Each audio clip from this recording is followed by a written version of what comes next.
Hello friends, আজকে আমি আপনাদের সঙ্গে শেয়ার করছি আমার খুবই পছন্দের একটা খাবারের রেসিপি। আর সেটা হচ্ছে মাংস দিয়ে বুটের ডাল।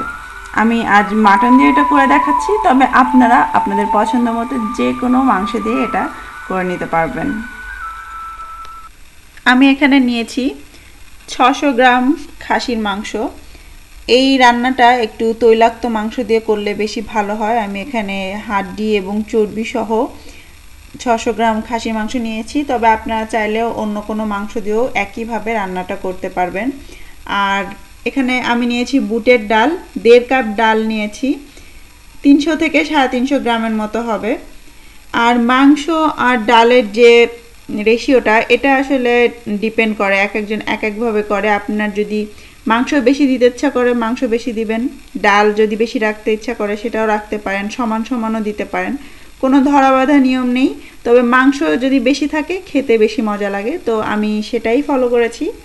এজন্য আমি নিয়েছি 600 গ্রাম মাংস, খাসির মাংস, আর 300 থেকে 350 গ্রামের মতো বুটের ডাল। বুটের ডালটা আমি প্রায় 2 ঘন্টা আগে ভিজিয়ে রেখেছিলাম।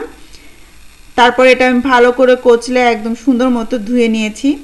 আপনারা সবাই হয়তো জানেন বুটের ডাল সিদ্ধ হতে একটু বেশি সময় লাগে, এজন্য আগে থেকে ভিজিয়ে রাখলে রান্না করতে সুবিধা হয় বেশি। তবে আপনাদের হাতে যদি সময় না থাকে, আগে থেকে প্রি প্ল্যান না থাকে, সেক্ষেত্রে আপনারা ভেজানোর সময় এর মধ্যে 1/2 চা চামচ পরিমাণ বেকিং পাউডার দিয়ে ভিজিয়ে রাখতে পারেন।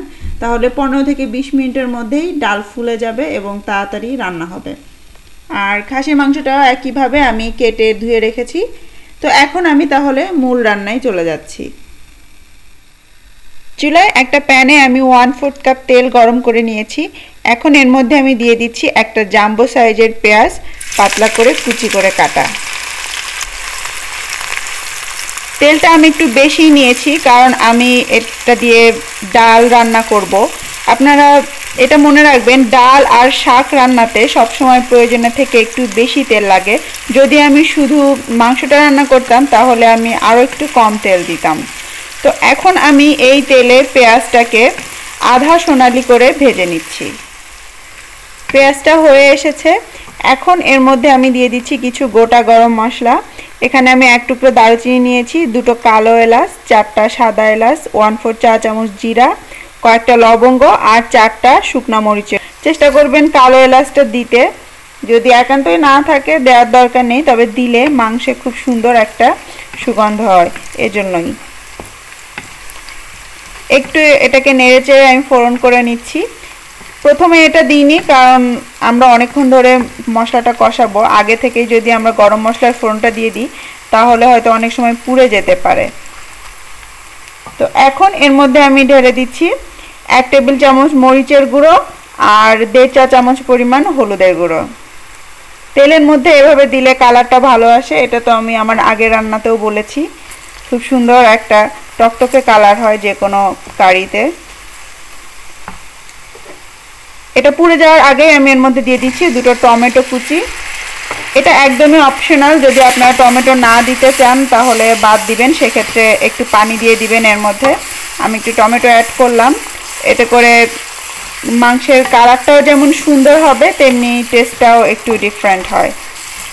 সেই সাথে আমি দিয়ে দিচ্ছি 1 চা চামচ পরিমাণ রসুন বাটা আর 2 চা চামচ পরিমাণ আদা বাটা দিয়ে আবারও একটু ভালো করে নেড়ে মিশিয়ে দিতে হবে। তারপর একটু কষিয়ে নিয়ে তারপর এর মধ্যে আমি সামান্য একটু পানি অ্যাড করে দিচ্ছি, কারণ আমি এখন কিছু গুঁড়ো মশলা দিব এই জন্য। তো এই গুঁড়ো মশলাগুলো হচ্ছে, আমি এখানে দিয়েছি 1 চা চামচ পরিমাণ ধনিয়া গুঁড়া, 1.5 চা চামচ পরিমাণ জিরা গুঁড়া আর লবণ পরিমাণ মতো। এবার এটাকে ভালো মতো আমাদেরকে কষিয়ে নিতে হবে। আমি 4 থেকে 5 মিনিট ধরে এটাকে কষাবো। আঁচটা থাকবে মিডিয়াম হাইতে। আর পানিটা যখন বেশি শুকিয়ে যাবে তখন আমি এর মধ্যে অল্প অল্প করে পানি দিব, আর এভাবে নেড়ে চেড়ে সুন্দর মতো এটাকে কষাতে হবে যতক্ষণ না একটা সুন্দর গন্ধ এতে আসছে। আমার মশলাটা কষানো হয়ে গিয়েছে, মশলার উপরে দেখুন তেলটা চলে এসেছে, তার মানে মশলা কষানো শেষ। আর এর মধ্যে টমেটো দেওয়ার কারণে কালারটাও যেমন সুন্দর এসেছে, সাথে দেখুন মশলাটা কত সুন্দর ঘন হয়েছে। এখন আমি এর মধ্যে দিয়ে দিচ্ছি 2টো ছোট সাইজের তেজপাতা, তারপর আমি দিয়ে দিব সেই মাংসটা। মাংসটা দেওয়ার পর এটাকে আবার একটু কষিয়ে নিতে হবে 3-4 মিনিট ধরে, কারণ মাংসের মধ্যে হালকা পানি ছিল। তো এখন আমি এটাকে আবার কিছুক্ষণ ধরে কষিয়ে নিচ্ছি। মাংসটা কষানো হয়ে গিয়েছে, এখন এর মধ্যে আমি দিয়ে দিচ্ছি 1 কাপ পরিমাণ পানি। এইবার এটাকে আমি ঢেকে দিব। ঢেকে আঁচটা আমি মিডিয়াম করে দিব। তারপর আমি রান্না করব যতক্ষণ না এটা একদম নরম হচ্ছে আর পুরোপুরি সেদ্ধ হয়ে যাচ্ছে। তবে ঢেকে দিলেও আমি মাঝে মাঝে ঢাকনাটা খুলে একটু উল্টে পাল্টে দিব যাতে নিচে না ধরে যায়। তো আমি এখন এটাকে ঢেকে দিচ্ছি আর অপেক্ষা করছি যতক্ষণ না এটা পুরোপুরি রান্না হয়ে যাচ্ছে। ফিরে এলাম 15 মিনিট পরে। মাংস রান্নাটা একদম হয়ে গিয়েছে, মাংসগুলো খুব সুন্দরভাবে সেদ্ধ হয়েছে। এখন আমি এর মধ্যে দিয়ে দিচ্ছি সেই ডালগুলো। তারপর আমি খুব ভালোভাবে এগুলো মাংসের সঙ্গে একটু কষিয়ে নেব। 2-3 মিনিট ধরে এই ডাল আর মাংস একসঙ্গে ভালো মতো কষিয়ে নিচ্ছি। এটা কষানো হয়ে গিয়েছে। এখন এর মধ্যে আমি দিয়ে দিচ্ছি একটু লবণ ডালের জন্য। মাংসের জন্য আমরা আগে লবণ দিয়েছিলাম। তারপর একটু মিশিয়ে দিতে হবে। আর এই কষাতে কষাতেই কিন্তু ডালটা অর্ধেক সেদ্ধ হয়ে গিয়েছে। তারপরও আমি এর মধ্যে হালকা ঝোল রাখার জন্য 1/2 কাপ পরিমাণ পানি দিয়ে দিচ্ছি।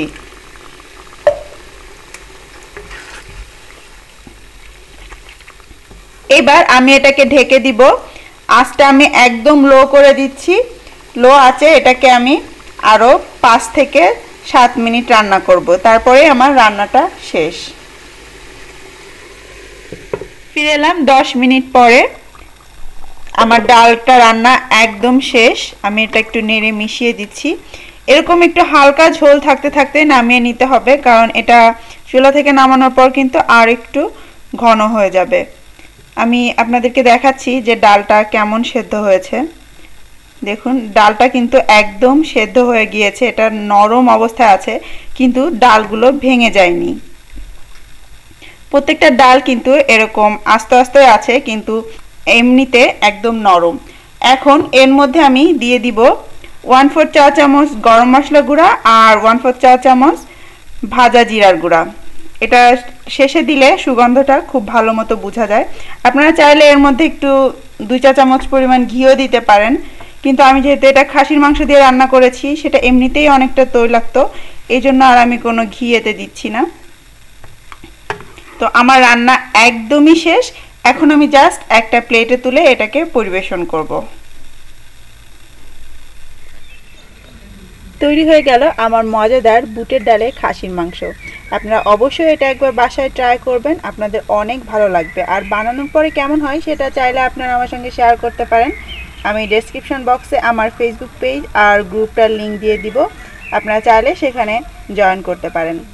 তো আজকের মতো আমি বিদায় নিচ্ছি। আবারও কথা হবে নতুন কোনো রেসিপি নিয়ে। ততক্ষণ পর্যন্ত সবাই ভালো থাকবেন, সুস্থ থাকবেন। আল্লাহ হাফেজ। এতক্ষণ সাথে থাকার জন্য ধন্যবাদ।